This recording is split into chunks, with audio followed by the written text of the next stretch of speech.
had just arrived at the hotel on a work trip when I opened the camera app, the one I had just installed to monitor the colorful parrots that had recently started appearing on the maple tree in front of the garage. But instead of seeing chirping parrots, I accidentally caught my husband bringing a seductive woman home. I decided to come back early without telling him. The next morning, I waited in the garage.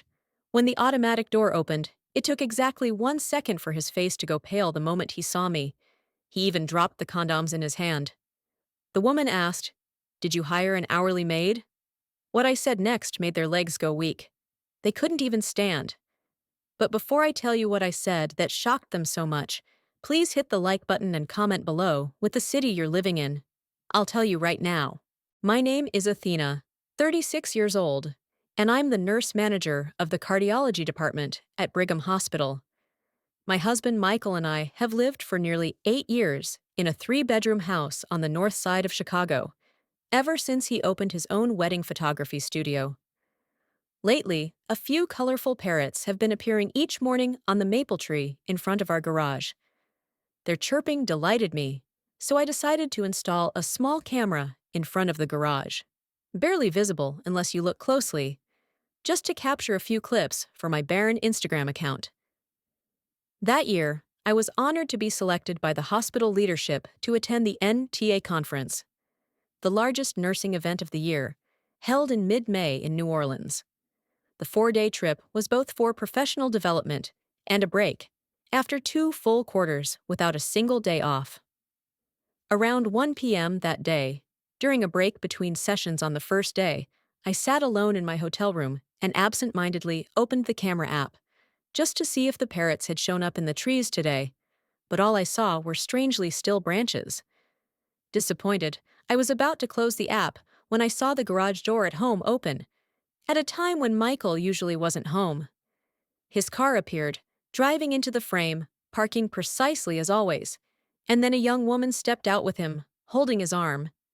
The way they moved didn't resemble 2 people who had just happened to meet, but rather those already deeply familiar with the space, walking naturally, without hesitation, without caution. They entered the house through the garage door, as if it was theirs. I sat frozen on the hotel room sofa, phone in hand, but unable to feel its weight anymore.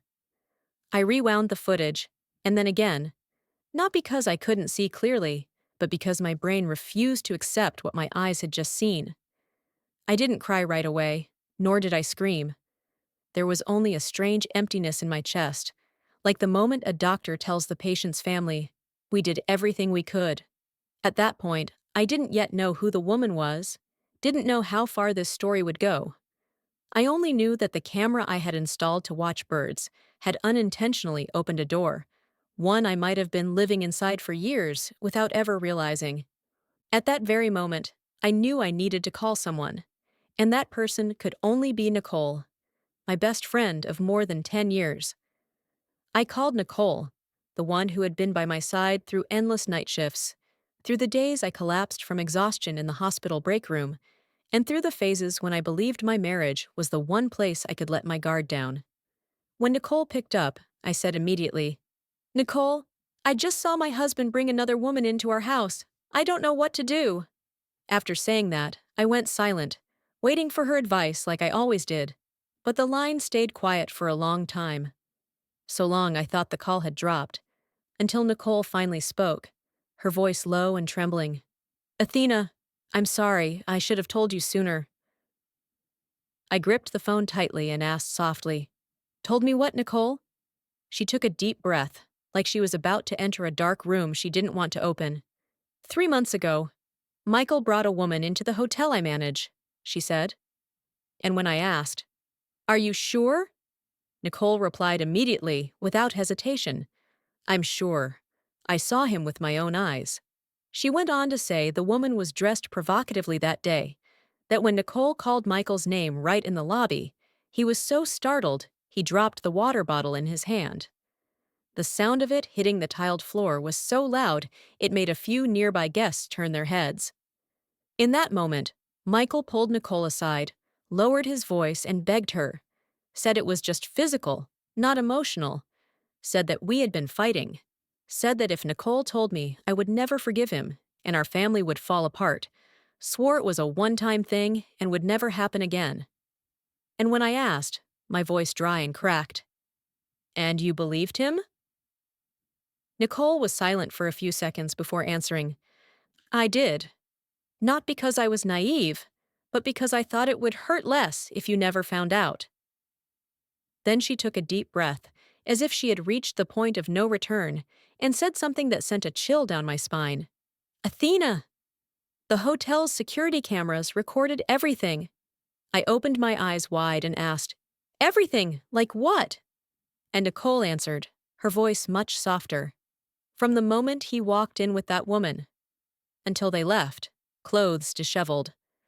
She added that the footage was still stored, and if I wanted, she could send it to me immediately. At that moment, I couldn't stay calm anymore. I screamed inside that sealed hotel room. "Why? Why didn't you tell me sooner?" The question burst out like a painful reflex. But in that very moment, as Nicole kept apologizing over and over on the other end, I suddenly realized something that tightened my chest, that the question wasn't entirely for her. It was for myself. For every time I had seen the clear signs and chosen to look away, for the nights I convinced myself it was just work stress, that I was being too sensitive. And that realization made me understand that the pain wasn't just from Michael's betrayal, but also from being betrayed once more, by my best friend's silence, and by my own ignorance that had lasted far too long. Fragments of memory that once seemed harmless began to resurface, one by one, slowly, precisely, like a doctor tracing back through medical records to find the moment a body began drifting off its normal course. Since the beginning of that year, Michael had been telling me, more often, that he had weekend wedding shoots. At first, just once or twice a month, then gradually, almost every weekend. And every time, he explained it so smoothly, so rationally, that clients were only available on Saturdays, that the studio was growing and he couldn't turn down work. And I nodded, without suspicion, because I believed that a man who made a living capturing others' happiest moments wouldn't so easily betray his own marriage. I also clearly remember how he began working out more, not just to stay fit, but pushing his body into a new kind of discipline. His gym clothes were always neat, the familiar scent of sweat replaced by sporty cologne. What disturbed me most, though I couldn't name it then, was how he would go straight into the bathroom every time he got home, locking the door and running the shower for a long time, as if trying to wash something off before facing me. When I asked, he just smiled and said shooting outdoors all day was exhausting and dirty. I blamed myself for being overly sensitive, too used to strange behaviors in the hospital. Then there were the evenings he sat on the sofa, phone held low, lips curling slightly, at messages he said were from the studio group, discussions about editing, lighting, picky clients. And I saw that smile. I knew it was different from the one he gave me after my long shifts, but I still chose to believe. I chose to believe because I didn't want to become the kind of wife who checks her husband's phone, didn't want to turn our home into an emergency room permanently on red alert. I had seen all those signs, seen them with the eyes of someone trained to read heart rhythms, to detect arrhythmias in just seconds. But ironically, when it came to my own marriage, I chose to explain everything in the safest, most rational way possible. Because trusting someone is far easier than admitting that, right inside the home I considered my refuge, a hidden truth had been growing, like a disease long missed by diagnosis. My emotions plunged to rock bottom, literally, to the point where I couldn't stand to sit another minute in a crowded conference room. Presentations on nursing management and departmental leadership suddenly felt distant and meaningless. I was sitting on the wooden hotel chair, my mind thick and dense, heart racing but hollow, and the first thing I thought of wasn't calling Michael or crying, but that if I didn't do something immediately, my head would actually explode. I meant that literally, as someone far too familiar with the ways human bodies collapse when pushed beyond their limits. I got up, dragged my feet to the bed, opened my laptop, searched for an online therapist available that very day, and booked a session for that night, as if prescribing emergency treatment for myself, because I knew if I let emotions take control, I would end up doing something I'd regret. At exactly 8 p.m., the screen lit up. Eleanor appeared, a woman in her 50s with a low voice and a calm gaze that made me feel strangely safe. I told her everything, from the garage camera, the hotel footage, to the call with Nicole, leaving nothing out, the way I present complex cases during department rounds. When I stopped, Eleanor didn't immediately comfort me. She simply said, slowly and clearly, that there were two things I needed to do if I wanted to protect myself.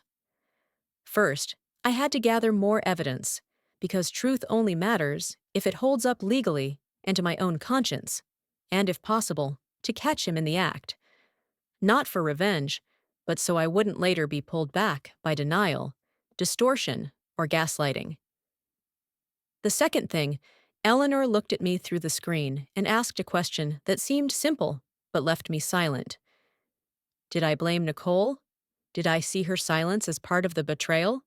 For a few seconds, I wanted to say yes, because being kept in the dark has its own kind of pain. But then I slowly placed myself in Nicole's shoes and told Eleanor I forgave her, not because I took the truth lightly, but because if I were Nicole, if I were the first to discover my best friend's husband was cheating, and if that man pulled me aside, lowered his voice, begged, said it was the first time, that he would stop, that he feared losing his wife and family, then I might have chosen silence too. Not to protect betrayal, but to shield my friend from a shock I thought was still avoidable. And in that realization, I understood Nicole hadn't betrayed me. She had made a wrong choice in a situation where no choice was ever completely right, and the only true betrayer in this story, from beginning to end, had never been Nicole. What I needed now wasn't to find someone else to blame, but to stay clear-headed, steady, and not drown in the emotional storm rising by the minute. After the call with Eleanor, I felt slightly better, just enough to remain grounded and not be consumed by emotion. I returned to the garage video once more, not to find answers this time, but to confirm what I already knew. I zoomed in frame by frame, pausing at the moment the woman stepped out of the car, garage light illuminating her shoulder and arm. And in that instant, a small but strikingly familiar detail hit me. A Dior saddlebag, its signature curve, smooth leather, short strap, the kind I had seen more than once. Because I had stood several times inside the Dior store on Michigan Avenue, and the memory snapped into place. I remembered her. The young saleswoman at the fragrance counter, the one who helped me choose a birthday gift for Michael. And I clearly remembered the moment she slipped up, saying something I had once dismissed as professional intuition. Your husband likes Dior Homme Intense because of the iris. Powdery, sweet, she said. Then quickly laughed awkwardly, explaining that Michael was a regular, very particular about scents, and had even asked for her Facebook to get more tailored advice on perfumes and gifts. She had said softly that she guessed I was Michael's wife because I appeared in a few photos on his Facebook album. As those fragments reassembled in my mind, I finally realized the woman in the garage video wasn't some stranger who had wandered into my marriage. It was Sydney. She knew who I was. She had stood face to face with me. She had smiled at me. And yet she was still composed enough to walk into my home through the garage, as if every boundary had been erased long ago. When the name Sydney appeared clearly in my mind, like the final puzzle piece falling into place, I looked up at the clock on the hotel room wall.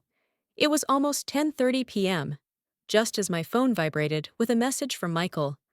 His tone was so familiar that if it had been a few days earlier, I might have smiled.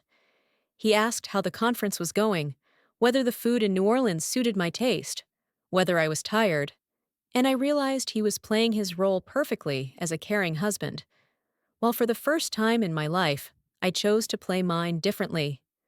I replied that everything was great, the conference was informative, the food better than I expected, and I didn't confront him, didn't hint, didn't ask anything in return, because I knew that in this moment, My calm silence was the very thing that would lull him most into a false sense of security.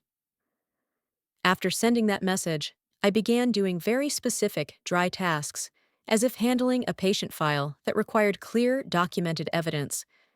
I backed up the garage video in multiple places, not just on my phone, but to a hard drive and a separate cloud account. I messaged Nicole for the hotel security footage, and when the recording arrived, I didn't watch it immediately. Just checked the timestamp, the angle, confirmed that it captured everything from the moment Michael entered until he left. Then I archived all my recent text messages with Michael, cross-referenced them with his so-called work trips, marked the dates that lined up too suspiciously, and finally reviewed the credit card statements I had previously ignored. Expensive meals, unexplained charges from our joint account. Everything was sorted neatly, emotionlessly, because I knew that from this moment forward, I wasn't collecting evidence to convince myself anymore. I was gathering it to protect myself. Once everything was safely stored, I sent Michael another message, saying I would extend my trip, that after the conference, I planned to visit my aunt in Violet, Louisiana. The same aunt he'd met at our wedding and had never once questioned. His response came quickly, quicker than his replies in recent days, and his tone was noticeably sweeter. He reminded me to buy a scarf as a gift for my aunt, told me not to overwork myself, said he missed me, said the house felt empty without me. And I read every word with a cold calmness, because I understood exactly what was happening in his mind. He believed he was safe. He thought the script he'd written was still running smoothly, that his wife, far away, still trusted him and suspected nothing. And it was precisely in that mistaken sense of security that he would continue to repeat his patterns, continue slipping up, continue leaving traces. All I had to do was wait for the right moment.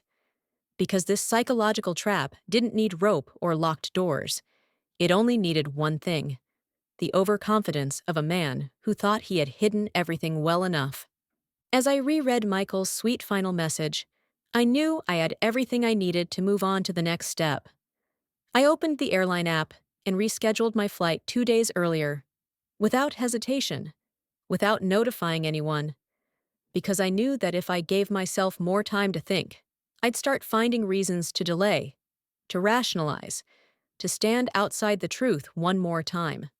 My flight landed in Chicago in the morning, the familiar city unfolding through the airplane window under soft gray clouds, and I left the airport like someone returning home from a long shift.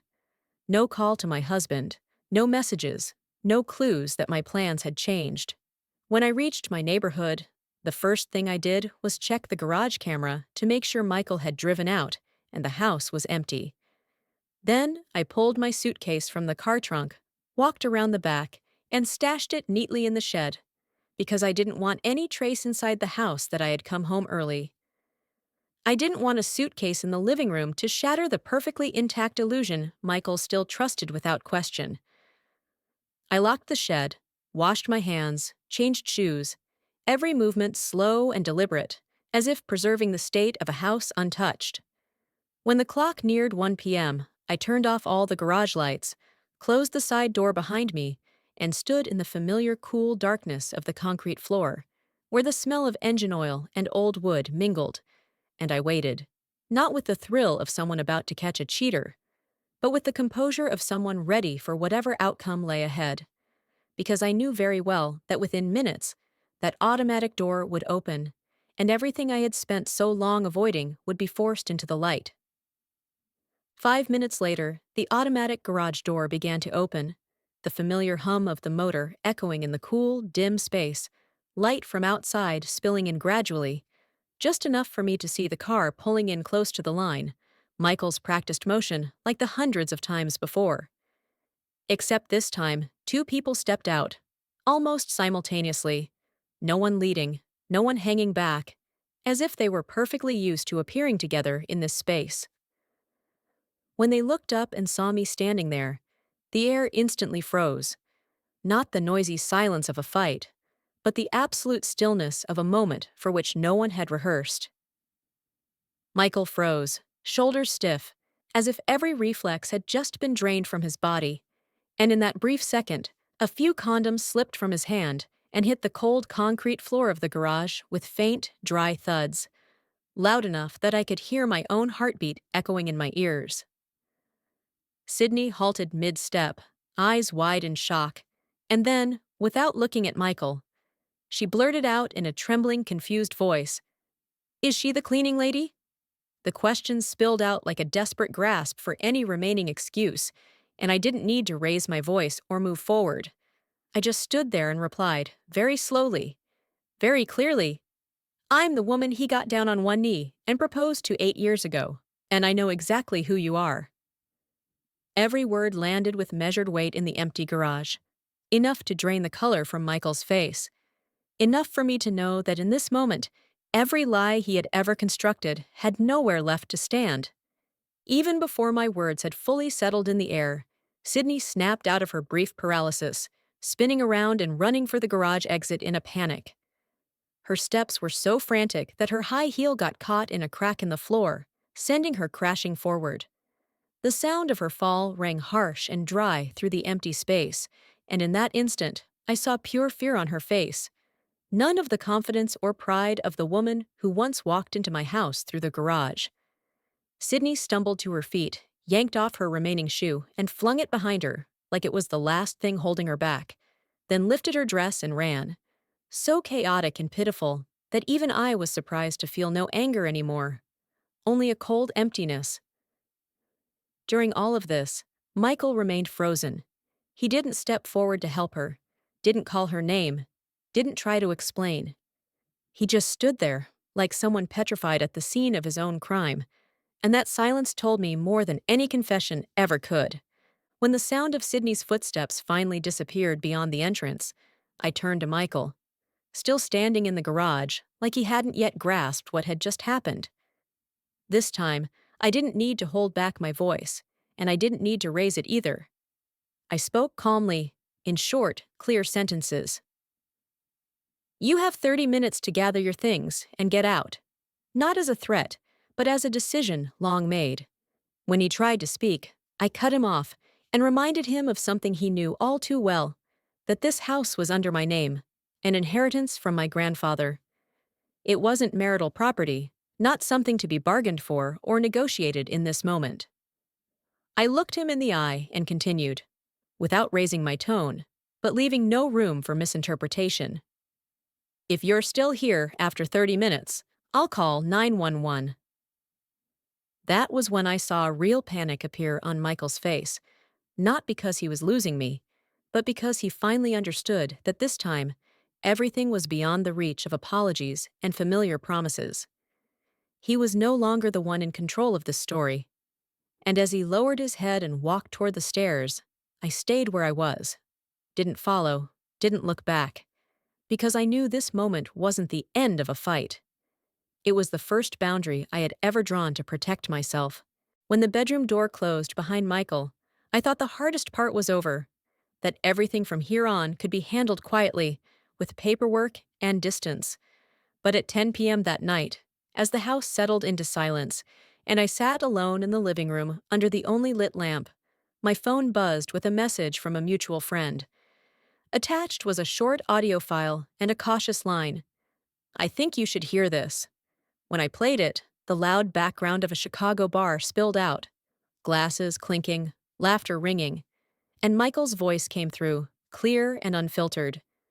He was saying I was the one who cheated, that he had been the betrayed party, that he had taken the initiative to cut me out of his life before things got too far.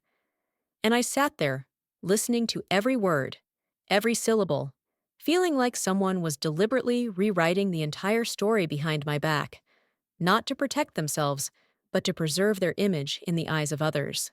I stopped the recording before it ended, not because I couldn't bear it, but because I had heard enough to understand that if I chose to divorce him in silence, that silence wouldn't be used for healing. It would be twisted into a vacuum where more lies could fester. And in that moment, I knew I had no other choice, that this divorce could no longer happen quietly. Not because I craved noise, but because I refused to let the man who betrayed me continue to define me with a story that had no truth in it. An hour later, while the sting of that recording still hadn't faded from my chest, the doorbell rang, long and urgent, as if the person outside feared I wouldn't hear it. I looked at the clock. 11:07 p.m., the very hour Michael used to insist I be asleep to rest for my early shifts. I got up and walked to the door without turning on any extra lights, as if darkness helped me see more clearly than light ever could. When I opened it, Michael stood there, shirt wrinkled, eyes red, shoulders trembling, looking nothing like the man who just hours earlier had bragged in a bar about throwing his wife out of his life. "Athena, please, just hear me out," he blurted before I even had a chance to move aside. His voice cracked on the word please.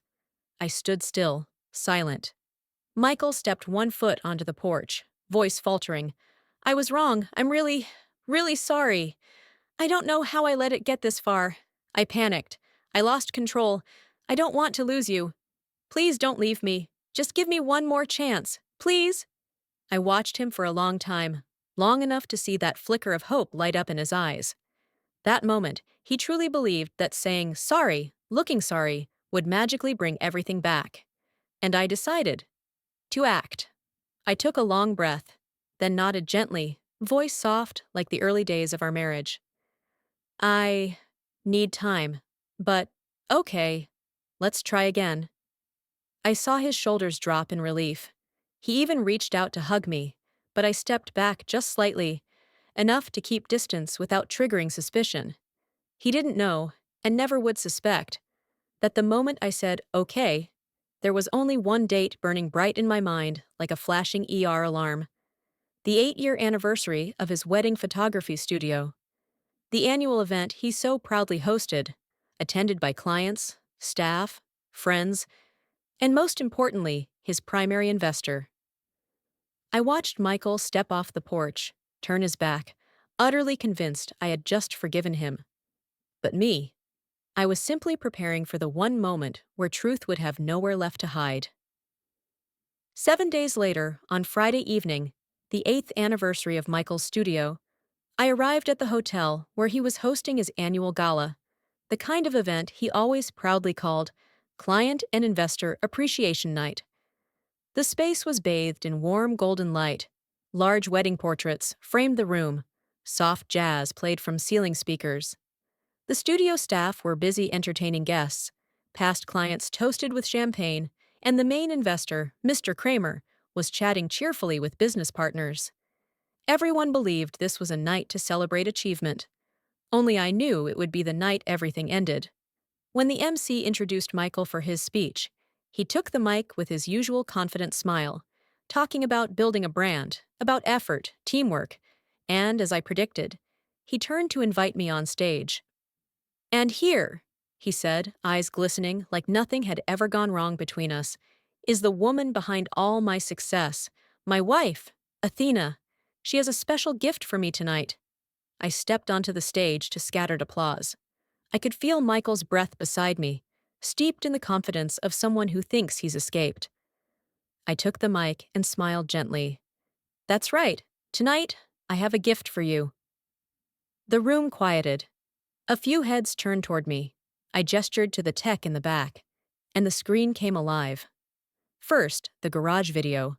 The moment the door opened, Sydney stepped out. The condoms fell from Michael's hand, his face drained of color. Then, Sydney falling at the garage entrance, fleeing barefoot in panic. The room gasped almost in unison. Then came the hotel footage. At check-in, tidy clothes and neat hair. At checkout, disheveled clothing, hair in disarray. The images left no room for interpretation. Michael had cheated. Then the receipts: 4-star hotels, fine dinners, Cartier jewelry, a Dior saddlebag, and finally, a transaction summary showing payments made directly from the studio account. I read aloud the note on the screen. Payment method, studio account, business expenses. A ripple of whispers spread fast. Some guests exchanged awkward glances. A young employee covered her mouth in shock. Mr. Kramer stood abruptly as the third receipt appeared. Without waiting for the footage to end, he turned to Michael, voice cold as steel. "We'll be speaking with our legal team. As of this moment, our investment is withdrawn, and I will be demanding full reimbursement of all misused funds. The two people beside him immediately began gathering documents, exiting the event in the most public humiliation a businessman could endure. And Michael, he stood paralyzed on stage, face pale, hands shaking so badly he couldn't even hold the microphone. Everything he had tried to hide, every lie he had carefully constructed, had just been ripped apart in front of his entire world. No more escape, no one left to blame, nothing left to defend. I looked at him one last time, set the mic down, and stepped off the stage, lighter than any step I had taken throughout this entire marriage. And the next morning, before the sun had fully risen beyond the maple trees in the front yard, I woke up with a strange feeling. Not relief, not satisfaction, just an odd, airy emptiness of someone who had finally set down a weight they had carried far too long. I made myself a cup of coffee, sat at my desk, opened my laptop, and began filling out the divorce paperwork. No trembling hands, no hesitation, just the final steps of a journey whose ending I had already foreseen. I attached all the evidence: the garage video, the hotel footage, the receipts paid through the studio account, the messages, the so-called work schedule, and the audio file from the bar. A complete dossier, clear as a medical conclusion: infidelity, financial fraud, prolonged deception. After emailing everything to my lawyer, I stepped outside to the front yard. The large maple stood still, just as it had on the day I first moved into this house, a gift inherited from my grandfather, where I once believed I would build a good family. I walked to the garage. I reached up and removed the camera I had once installed simply to watch a few curious parrots. No more parrots. No more surveillance. No more reason to search in the dark for the truth. I placed the camera in a box, then stood under the shade of the maple, taking a deep breath. The first breath in months that didn't carry any weight. The leaves rustled gently in the breeze, as if nodding in silent approval. And in that moment, I understood. Truth doesn't need to be shouted. But when the time comes, it has the power to bring down an entire stage built on lies. I turned and walked back inside. Not to end something, but to begin again. With myself. No longer defined by anyone else. In the weeks that followed the studio scandal, my life didn't spiral into grief or chaos the way many might expect. Instead, it returned to a rhythm I had once lost. Morning shifts in the cardiology unit, elderly patients clutching my hand as I checked their heartbeats, late-night emergencies that had me sprinting down hallways like the word exhaustion never existed. I threw myself into work, not to escape, but to remind myself that there was still a part of life far more meaningful than what had collapsed. Outside the hospital, I attended medical conferences, wrote reports, updated treatment protocols. I became again the image of a nurse manager my colleagues trusted, disciplined, composed, perceptive, as if nothing had unraveled in my personal life. Time passed quickly. 6 months from the day I filed for divorce to the official court date. The verdict was clear, fair, and unsurprising. The house remained mine, being inherited property. Joint assets were divided according to Illinois law. But what didn't need a judge's ruling had long been evident. Michael was ruined. After the scandal, investors pulled out, partners canceled contracts, clients boycotted the studio. No one wanted wedding photos taken by a man exposed for cheating at his own anniversary gala. A flood of lawsuits and penalties bankrupted the studio. Within months, Michael shut down, sold off equipment, liquidated assets, everything to repay debt. And Sydney, her life didn't fare any better. On social media, an anonymous account accused her of being a homewrecker. Though anonymous, I'm fairly sure it was Nicole. 2 weeks later, Dior terminated her to protect their brand image. Her TikTok, once with over 300,000 followers, dropped below 5,000 amid a wave of unfollows and angry comments. With no income, she couldn't keep up with condo payments. She had to sell quickly at a loss, just to cut her losses and leave. In the end, she moved back in with her parents, taking a modest job at a local farm. A job that needed no makeup, no designer bags, no curated videos to build a glamorous life. As for me, I didn't gloat. I didn't seek revenge. I simply stood back and watched everything collapse under the weight of its own making. Because some stages, when the lights go out, finally reveal who was truly standing strong all along.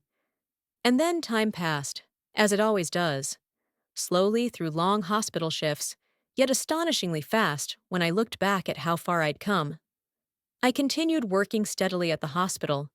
2 a.m. cardiac emergencies, elderly patients needing reassurance before surgery, departmental meetings, where I poured all my energy into improving treatment protocols. None of that effort went to waste. 1 year after the divorce hearing, during a midday emergency case I was assisting with, my phone vibrated. It was the hospital director calling. My heart dropped for a second, wondering if I'd made a mistake, broken a rule without realizing it. But when I stepped into the meeting room on the 5th floor and saw the core leadership gathered, I knew this wasn't a disciplinary meeting. The director, Genesis, a sharp-eyed woman in her 60s, smiled at me. She spoke slowly and clearly. "Athena, the hospital deeply appreciates your contributions over the past decade, and today, we'd like to appoint you as Chief Nursing Officer." I stood there in stunned silence, barely believing what I'd just heard. One of the highest leadership roles in nursing, a position requiring not just expertise, but vision, improvement, and strength. I realized I was smiling, even as my eyes stung. Not because of the title, but because I had come such a long way to finally stand where I belonged. In my new role, I frequently worked with department heads, and that's where love quietly found me again. He was the head of cardiology, not someone who drew attention with words or looks, but with how he worked. The way he gently held a patient's hand before surgery. The way he remembered every returning senior patient by name. The way he balanced decisiveness with compassion in high-risk situations. I didn't love him for his authority, but for his heart, the kind that treated every patient like family. We loved each other for 2 years, a mature, quiet love that didn't need proving, only presence. Until one evening after a long surgery shift, in a hallway still smelling of disinfectant, he knelt, still wearing his sterile rubber gloves, and said, "Athena, you are the steady rhythm in my chaotic life. Will you marry me?" I laughed, overwhelmed, amused that he forgot the ring in his lab coat, and it clattered to the floor. But I said yes without hesitation, without second thoughts. On our wedding day, we both knew our lives had turned a new page, one more peaceful, more kind. And during that warm, intimate reception with close colleagues, I handed him a small envelope. He opened it. Inside was a 5-week ultrasound image. His hands trembled. His lips moved, but no words came out. And his eyes, the eyes of a man who had saved so many lives, shone with emotion for the very first time. He leaned down, placed his hand on my belly, and whispered, "Our family begins today." And I knew, finally, I had arrived at the place I was always meant to be. That's my story. A journey that began with a garage camera and ended with a new family, a new career, and a life I never dared dream of. I know there may be parts of this story that anger you, upset you, or even make you question things. But I've told it with all the honesty of a woman who has faced heartbreak, risen from it, and reclaimed herself piece by piece. And if this story touched you, please hit like to give me strength, subscribe to the channel, and turn on notifications so you don't miss the stories to come. Stories of betrayal, healing, and the inner power of women who endure hardship but still rise and move forward toward the future.